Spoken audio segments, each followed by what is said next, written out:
Magandang hapon po, Luzon, Visayas, Mindanao.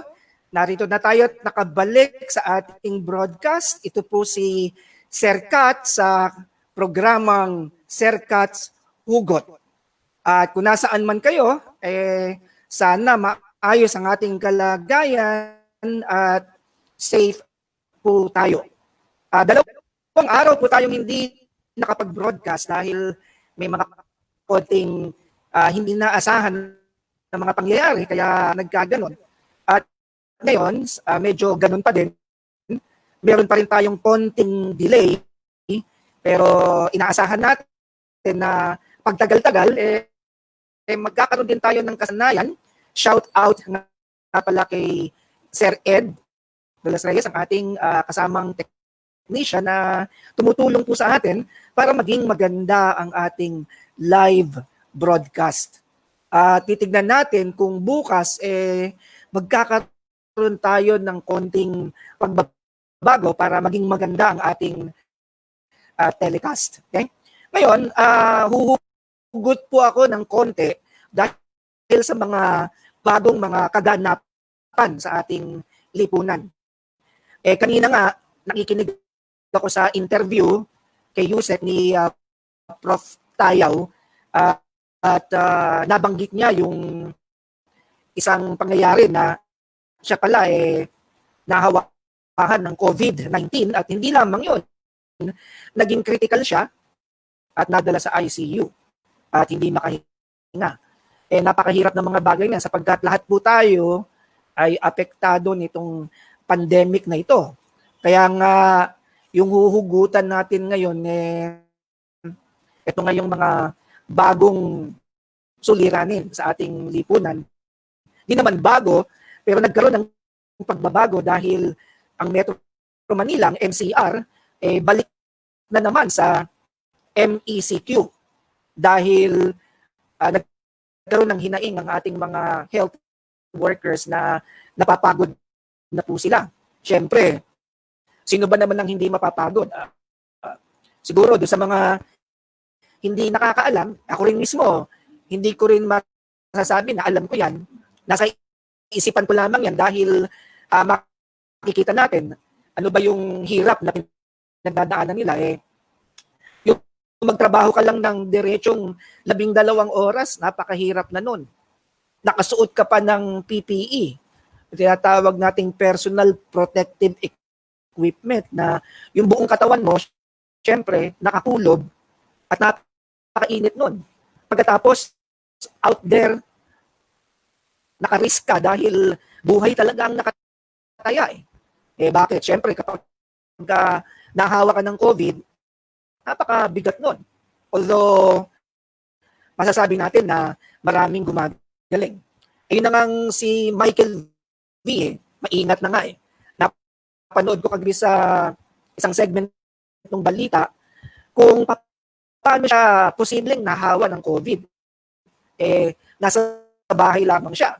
At ang naisip niya, ang sabi niya, baka na-excite siya dun sa mga delivery ng mga online na in-order niya, na-excite, hindi siya nag-ingat, at maaaring dun siya nahawa. Pwede mangyari po yun. Kaya ngayon, anong ginagawa niya? Ginagawa niya pagdating ng mga in-order niya, talagang fully disinfected.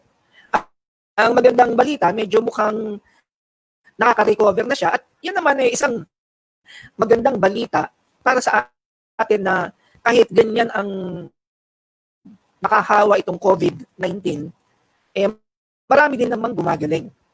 At kahit walang gamot, kung mayroong gumagaling, ibig sabihin, may kalunasan at hindi talaga nakagaya ng cancer. Although, yung cancer, mabigat na yon, meron pa rin nakakasurvive. Meron pa rin gumagaling. Mm-hmm.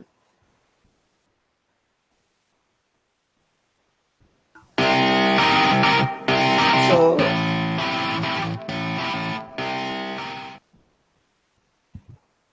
okay. So, medyo naputol tayo ng konti. So, gaya ng sinasabi ko, lahat tayo ngayon mag-a-adjust na muli. Pero makikita natin ang kaibahan ngayon dahil sinabi na ng Pangulo na gusto man niyang gawin na i-lockdown lahat para hindi na magkaroon ng hawahan dahil lumalaki ang bilang ng mga nagiging positive. At ito lately, ang spike nasa mga 4,000, 5,000. Isipin mo na lang kung ang isa pwedeng makahawa ng 3 at yung 3 pwedeng makahawa ng 3 pa, talagang hindi tayo matatapos sa problema na yan. Lalong-lalo pa sinabi niya na wala ng pera ang pamahalaan. Siguro hindi naman niya literal na sinasabi na wala ng pera, pero yung pang-ayuda na ibinigay niya nung una na dineklarang magkaroon ng lockdown para magkaroon ng flattening of the curve, hindi na sapat para magkaroon ulit ng panibagong lockdown. Kaya nga kahit na ang payo ng mga eksperto patagalin pa itong modified or itong MECQ. Sinasabi rin kanina ni spokesman Harry Roque na parang hindi kayang gawin ngayon dahil bagsak na rin ang ekonomiya.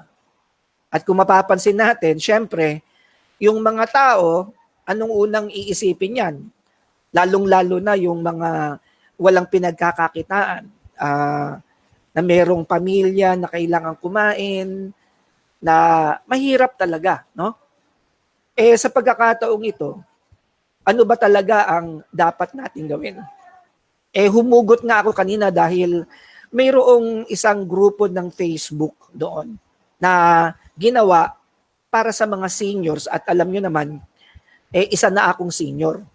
Ngayon, may isang nakapost doon na nakalagay nga yung sinabi ni Pangulong Duterte na gusto mang i-lockdown daw yung buong Metro Manila, wala ng pera. Aba, napakaraming comment. At ang mga comment, puro patutsada.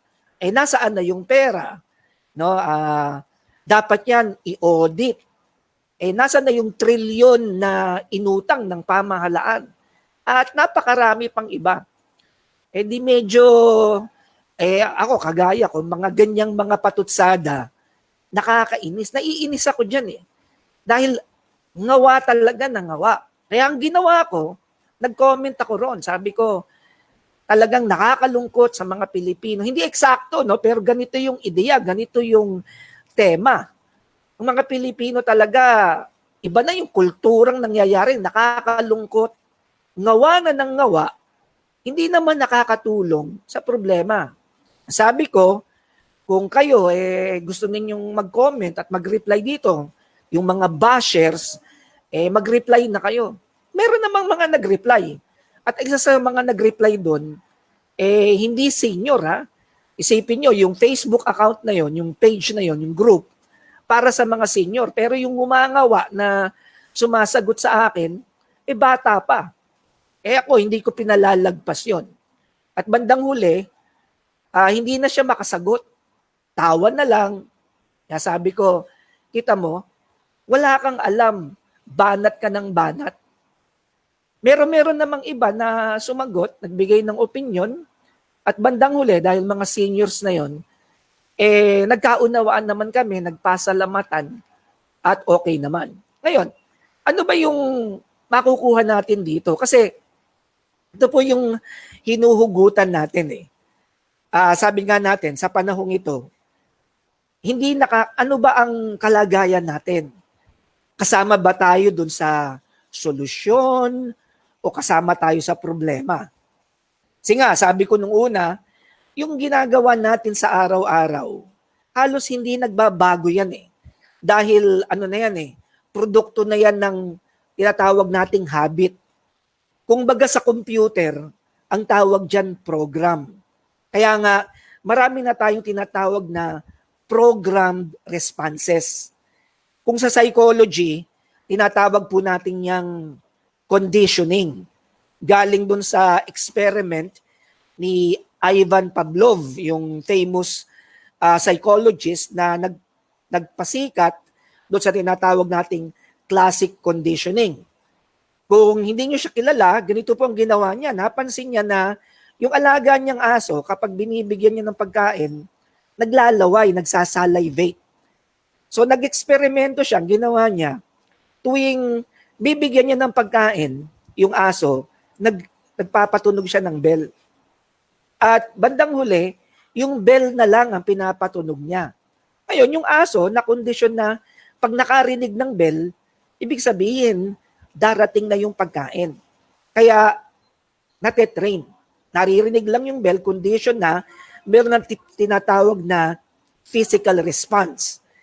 Sa lipunan natin, makikita natin yan dun sa pagbabago ng traffic lights. Di ba? Na kapag ka-green, ibig sabihin, go. Pag red, ibig sabihin, stop.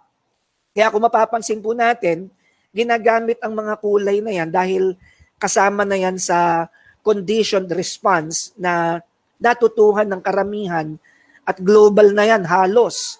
Na kapag ka-red, medyo ingat po tayo, bawal yan. Kapag ka-green, go, okay yan. Ngayon, ano naman yung yellow?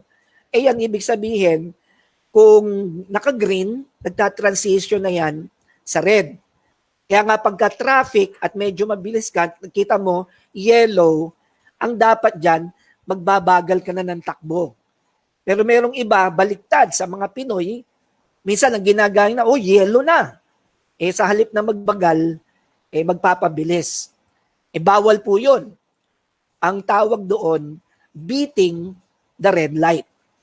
Ngayon, ang sinasabi ko dito sa ating program responses, lalo na meron tayong new normal, hindi pa ganap na nasa kamalayan o tinatawag nating consciousness ng karamihan sa atin itong nangyayaring pandemic. Kasi nga, unang-una, hindi naman araw-araw nakikita mo yung biktima ng pandemic, yung mga naghihingalo, yung mga nasa ICU, hindi natin nakikita kung ano nangyayari sa mga ospital. Unang-una, syempre, takot tayong lumapit doon. Kaya yung panhinaing ng mga health workers, siguro magkakaroon lang tayo ng idea niyan kapag napanood natin, kapag mayroon tayong nakita. Pero hanggat hindi natin nararanasan yon, mahirap pumasok sa ating kamalayan. Unang-una, yung mga bagay na pumapasok sa ating kamalayan, kung papansinin ninyo, ito yung mga bagay na nakakaapekto talaga sa atin. Yung tinatawag kong mahalaga. Ano ba yon? Siyempre, kung mawawalan ka ng kabuhayan, talagang mabigat yan. Kung halimbawa, biglang tinutukan ka ng baril o hinold up ka, ano nakataya sa'yo? Siyempre, buhay. Kaya sa mga pagkakataong yan, medyo nag-iingat yung mga taong na-hold up, yung mga taong ginagawa ng masama pagka merong threat na tinatawag. Ngayon, sa MECQ, dahil naranasan na natin yan, dapat sa ngayon, nagkakaroon na tayo ng adjustment. Ang problema, dahil, syempre, naghihirap tayo, hindi alintana yung panganib at yung suliranin na nilalabanan ngayon ng pamahalaan. Kaya nga hinugutan ko kanina na dahil sa marami tayong nahihirapang gawin, ang ginagawa ng mga tao kapag nagkaroon ng pagkakataon, biglang babatikos na lang, biglang magrereklamo na lang, na sa halip na makatulong, nakakadagdag ba sa problema? Idagdag pa natin yung politika, di ba? Ang mga Pilipino, ano yan medyo may tinatawag nating, paano ko ba sasabihin yun, yung mga nag-idolize, di ba? Yan ang yan ang medyo uso ngayong salita yung tinatawag na Lodi o idol, di ba? Ayun, ano pa yung mga salita na DDS, ibig sabihin, Maka Duterte ka. O kaya, Dilawan against Duterte. Kung tatanungin ninyo ako, sa tagal na ng karanasan ko rito, dahil syempre, senior na tayo, makikita natin yan sa kultura natin. Nung panahon ko, uso yung tinatawag nating mga fans ng mga movie stars. Yan. Nung bata pa ako, yung mga uso nun, yung Amalia Fuentes versus Susan Roses, yan. No? Nung panahon naman nila Nora at Vilma, yan. Sa basketball, ganun din. Nung panahon ng Mika, ang dominante nun yung Crispa, pagkatapos yung Toyota hanggang PBA. Hanggang kanya-kanya ng fans, kanya-kanya ng tinatawag nating pagiging loyalist. Yung panahon ni Marcos, meron tayo tinatawag na Marcos loyalist. Ngayon, meron din tayong mga loyalist. Nasa politika nga lamang. Hindi ko alam kung ano yung mga pinagkakaabalakanan ng mga kabataan natin ngayon. Pero nakakasiguro ko na marami dyan fans ng kung sino-sino. Hindi ko na nga lang ma-identify dahil syempre iba na yung henerasyon natin eh. May konti ng generation gap. Pero ang sinasabi ko, kapag ikaw loyalist o ano ba ito? Miyembro ka, identified ka sa isang grupo, meron tayong tinatawag na bias. Na pag marami kayo, yan, buhos yan. Kung ano yung sinabi ng isa, susundan ng iba. Kaya makikita mo sa isang comment or post sa Facebook, maraming nagbabali-taktakan. Ngayon, kung sinong mas marami doon, yun ang mas maraming comment. Pero tignan natin kung merong sustansya, kung meron lalim, yung mga nakalagay doon. Ako nga, nung nag-comment doon sa Facebook na yon, sinabihan ba naman ako na Maka Duterte daw ako? Yung sagot ko, ano ba ang patunay nyo na Maka Duterte ako? Kitang-kita mo, bias ka. Sabi niya, dinidepensahan ko daw ang pamahalaan. Sabi ko, sa mga comment, basahin mo nga. May nakita ka ba dyan na dinipensahan ko? Ang sinasabi ko at pinupuna ko, marami rito, comment lang ng comment, ngawa lang ng ngawa, pero wala namang naitutulong sa problema. Bakit hindi tayo gumawa ng aksyon para makatulong? Kung hindi ka man maging leader, kasi yung isa ro na nagsalita, sabi niya, nagsasalita siya dahil para daw magkaroon ng malaking grupo para iparating sa pamahalaan yung pinupunan nila na ano na ba nangyari sa pera kasi karapatan daw niya yon. And sabi ko, ako meron akong ginawang grupo. Yun nga, hindi ko na sinabi yung grupo, yung tungkol sa Meralco. Pero sa loob ng isang buwan, dumami siya. Dahil marami kaming ganun eh. Marami tayong apektado ng pagtaas ng bill sa Meralco. At dahil ako naging objective sa aking pananaw na kapag mayroon nagsasalita ng mga comment na wala namang basihan, ako na mismo ang pumupuna. Dahil sabi ko, pare-pareho tayo ng problema. Pero ginawa ko ito, hindi para bumatikos lamang. Ginawa ko ito para magkatulungan tayo, malaman natin kung ano ba talaga ang nangyari, kung bakit tumaas ang Meralco bill natin. Kasi nga, ang Meralco mismo, nagpaliwanag. At yung paliwanag nila, transparent. Makikita mo doon sa kanilang website. Bakit tumaas nitong May, yung bill? Syempre, dahil yung April at March, estimated. O di tama naman yung paliwanag, kulang yung dahil hindi nagkaroon ng reading, na idagdag yun sa May. Pero hindi pa rin sapat at katanggap-tanggap na dahilan dahil pagdating ng June, yung bill ko lumobo. Unang-una, kung tinignan, binalikan ko, sabi ko nga dun sa Meralco dahil kinontak po ako ng executive ng Meralco dahil dun. At naimbita akong guest sa kanilang live streaming para ipaliwanag sa mga tao kung ano yung mga nangyari at para tumanggap sila ng mga tanong. At yun, hosted by Christine Bersola. 2 oras yun, live streaming sa Facebook. Ang ibig ko sabihin, kung tayong mamamayan, tayong publiko, marunong ng proseso, ng tamang proseso para malutas ang ating mga problema, hindi lang tayo masasanay sa reklamo, lalong-lalo sa social media, salita dito, salita doon. At yan ang gusto kong hugutan ngayon. Dahil sa dami ng problema, hindi na natin napapansin na maraming tao sa ngayon, hindi na nag-iisip, aksyon na lang ng aksyon. Pangalawa, basta makapagsalita na lang, hindi na rin iniisip, may pupuntahan ba yung ginagawa natin? Halimbawa, nag-usap-usap tayo, isang grupo, pare-pareho ng pananaw. At syempre, dahil pare-pareho tayo ng pananaw, lahat tayo magre-reinforce doon sa pananaw natin. Tama ka, pare.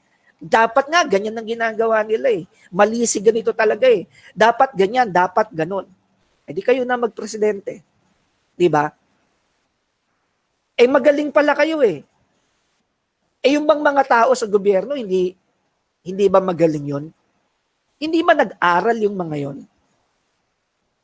Kung kayo, meron kayong pananaw, bakit hindi nyo ibigay yung suggestion nyo, yung opinion nyo, yung panukala ninyo? Pwede naman yun, di ba? O gumawa ka ng isang Facebook account. Ibigay mo yung nalalaman mo. Pag dumami yung followers mo, dumami yung members mo, ibig sabihin, mayroon kang sense. Gaya nung ginawa ko, sabi ko, nagpaliwanag ako. Hanggang ngayon, dahil nagkasakit ako ng halos 2 linggo, lumalaki pa rin yung miyembro, yung pagdating. Ginagawa ko na nga lang lately dahil hindi na ako nakakatutok sa problema sa Meralco, tinatanggal ko na lang yung mga ibang pasaway. Kasi ginagawa ng iba, magme-member, pagkatapos magkakaroon ng live streaming, ng watch party, magbebenta ng kung ano-ano. O tignan ninyo yan, di ba? Binawalan mo na, sinabihan mo doon, at naglagay ako, kapag ka naglagay kayo ng mga bagay na hindi kasama dito sa issue na tinatalakay natin, tatanggalin ko kayo at ibablock ko kayo. Hindi pa rin. Hindi pa rin sila nakikinig. Pag-isipan natin, ano ba yung nakasanayan natin sa paglutas ng mga problema? Gaya nga kanina, na-delay tayo ng mga ilang minuto, siguro kung mga 15 minutes lang, mayroong delay. Naiisip ko, sabi ko, eto na naman, no? Pero relax po ako. Bakit? Kasi may mga bagay na talagang wala tayong control. Tanggapin na natin yon. Kung wala kang control, tapos sarili mo, hindi mo pa rin makokontrol, maiinis ka. Dahil nainis ka, yung mga bagay na productive na pwede mong magawa, hindi mo tuloy magawa. Naiinis ka eh. Pero kung hindi ka naiinis, at kaya nga na sinabi ko, may konti ka, may sapat ka na lakas na para tanggapin yung mga bagay na hindi natin inaasahan. Gaya nga na sinabi ko, expect the unexpected. For the unexpected comes at the most unexpected time. Kanina, nag-experiment kasi ako kagabi, nag-broadcast ako, nag-record ako ng broadcast. Dahil hindi tayo nagkaroon ng telecast kahapon eh. Pero ready ako. Nagkaroon lang ng konting problema kaya hindi tayo nakapag-telecast. Kaya ang ginawa ko, dahil nakasetup na ako, nag-record ako ng konting, kakaiba na Hindi yung background natin, itong background ng apartment ko, medyo naiba, no? At nagkaroon tayo ng konting sound effect, mga 16 minutes yun. At doon sa may gustong makapanood, nasa YouTube po yun. Pero ito mga broadcast natin, yung ginagawa ko, nilalagay ko rin sa account ko sa YouTube. Bakit? Syempre, feeling ko, accomplishment ko rin yun. At syempre, kahit pa paano, meron siyang record. Merong tayong naiiwan. Ang sinasabi ko po, kung may mga bagay na dumarating sa atin, ayan ito, MECQ. So, yung mga driver na, yung mga taong nagtatrabaho na alam nila, balik na naman sa dati dahil naranasan na nila, kahit pa paano, may konting paghahanda. Pero tingnan natin yung reaction ng iba. Sa balita kagabi, marami na namang pila, parang panic buy naman. Sa highway, napaka-traffic dahil gusto na mag-uwian yung mga gustong umuwi. Dahil syempre, ayaw nilang abutan ng lockdown sa isang lugar na syempre, wala naman silang magagawa. Yung mga ganyan. Dahil may karanasan na . So ngayon, may sapat ng karanasan yung iba para maghandaan. Pero tanong, kung ito hahaba pa o itong 2 linggong MECQ, meron bang mababago kung sakaling pagkatapos ng 2 linggo, ma-lift na ito? Na sa pahayag ng pamahalaan natin, malamang sa hindi, talagang 2 linggo lang. Pero sabi ng UP, kailangan masigit pa. Ay lumalaki. Bakit lumalaki? Bigyan natin ng konting tutok, ng konting pansin yung tanong na yan.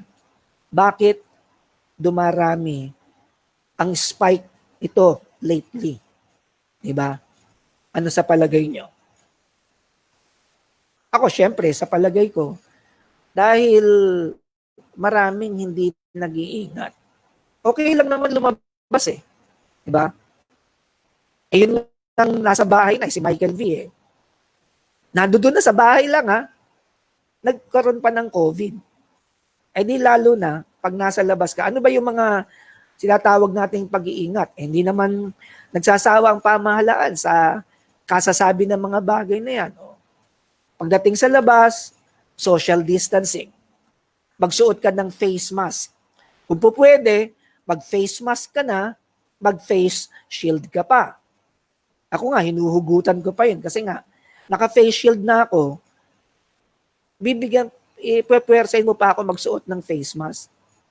Nakakainis, diba? Pero ando dun ngayon, sa mga humuhugot, 21 and below, hindi ka makalabas. Kahit na general, kahit GCQ, o ano reklamo mo. Diba? Syempre, kung ako naman 21 years old or nandoon sa bracket na yon, iba siguro talaga mararamdaman ko. Halong pagkainis, pagkalungkot, sama-sama na. Lalo na kung hindi ka talaga sanay. Bakit ginawa yun? Alam ba natin? Kasi yun ang importante. Sa mga pangyayari sa buhay natin, inaalam ba natin ang tunay na dahilan kung bakit nangyayari yung mga bagay na yon? O sapat na sa iyo yung nararamdaman mo dahil apektado ka? Kasi ganun lang naman Kung hindi ka apektado, walang mangyayari. Walang mababago sa buhay natin. Diba? Ganun lang kasimple.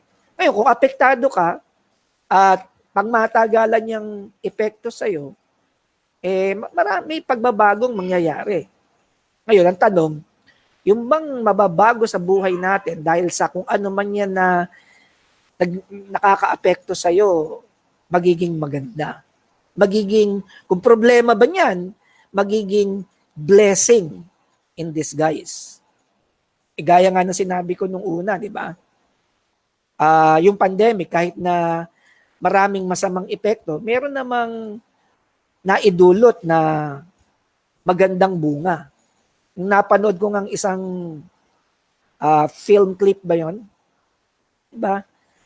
Sa dami ng mga ginagawa natin na hindi na natin pinag-iisipan, biglang binago lahat. Ano yan religious yung theme nun Diba? Parang sabi niya, ang Diyos gumawa daw ng paraan para yung tao mag-isip na dahil sa dami ng mga ginagawa niya, hindi na niya talaga napapansin yung kahalagahan ng reflection, ng pagninilay-nilay. Dahil pagkagising mo sa umaga, anong gagawin mo?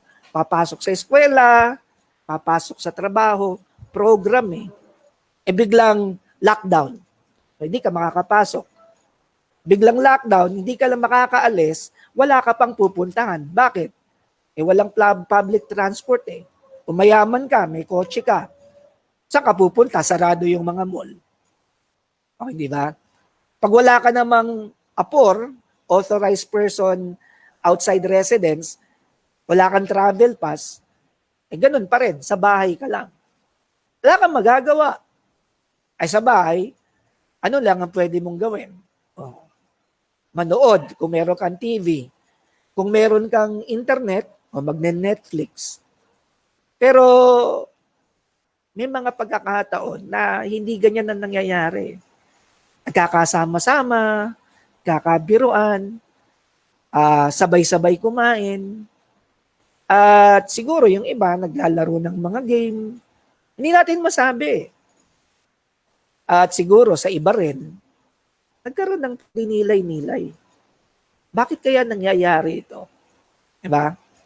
Totoo kaya na kaya nangyari ito yung bang niyuyub-yub tayo ng konti na hindi na natin alam kung saan tayo patungo. Hindi na natin alam kung ano ba talaga yung mahalaga at sa hindi talaga mahalaga.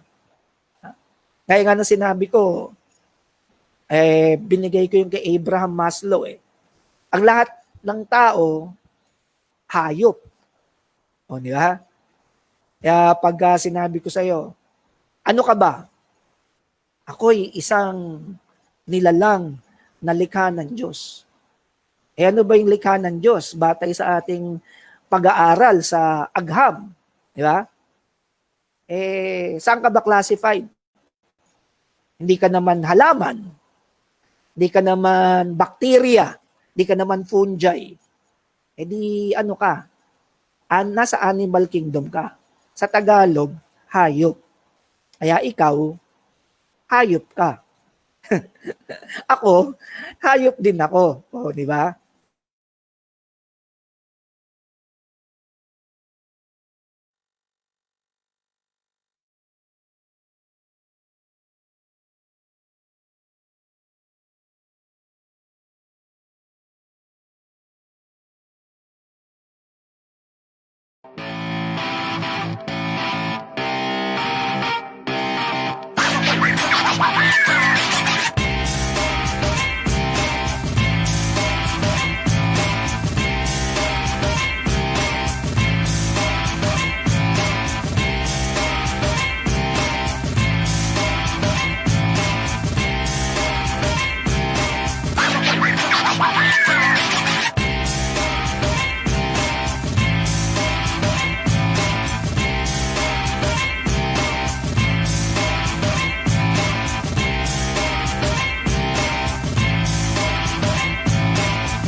Okay na.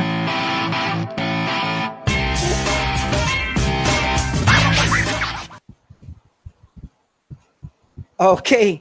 Pasensya na po at medyo hindi pala talagang nakasaksak yung charger ng aking laptop.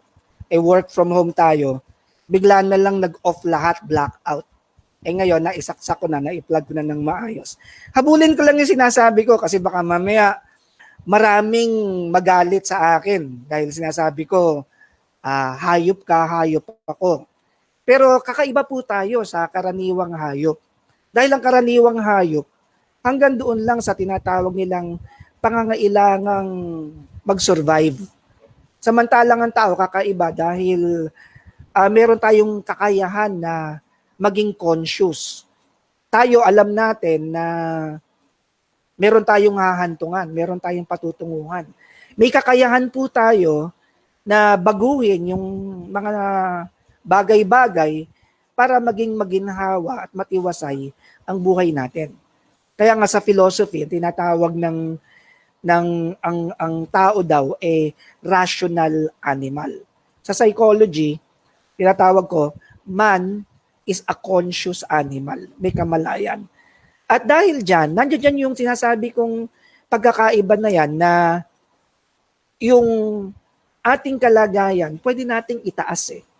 'Di ba? Dahil kung tayo survival lang, walang pagkakaiba yung buhay natin sa buhay ng karaniwang hayop. Dahil tayo, meron tayong inaasam eh. Hindi lang tayo nabubuhay, sabi nga sa Biblia, hindi lamang tayo nabubuhay sa tinapay lang. Hindi lang tayo para mag-survive. At madalas o minsan, itinataya natin yung buhay natin para matugunan yung mas mataas nating pangangailangan. Yung makapagbigay, yung magmahal sa kapwa. Dahil pag nagkaroon ka ng pagkakataon na ganun, natural na natural sa atin yung magkaroon ng compassion, ng maawa, na naisip ko nga pag naalala ko, nagiging emotional ako eh. Nakita ko yung babae na yung matanda nasa gilid na ang kaya ko lang gawin ibili siya ng pagkain, buy one take one do sa KFC, binigay ko sa kanya. Pero iba yung pakiramdam natin kapag tayo ay nakakatulong sa kapwa. At yan, bihirang maramdaman ng tao. Sabi ko nga dun sa dati kong kaklase nung high school, gusto kong maramdaman kung paano magmahal ulit. Nag-iisa na lang po tayo, di ba? Ako, matanda na tayo, paano ba yon, di ba? Pero masarap di ba? Yung meron kang pinag-aalayan, meron kang pinagsusumikapan ng buhay mo. At dahil dyan, yung sinabi ko nga na switching ng ating dalawang nerve system, yung sympathetic saka parasympathetic nerve, pag under emotion ka, kapag ikaw inspired, ika nga, merong lakas na hindi mo alam kung saan nanggagaling. Pero kaya mong gawin yung mga bagay na normally hindi mo nagagawa. Hindi ko na lang ibabahagi pero babanggitin ko na rin.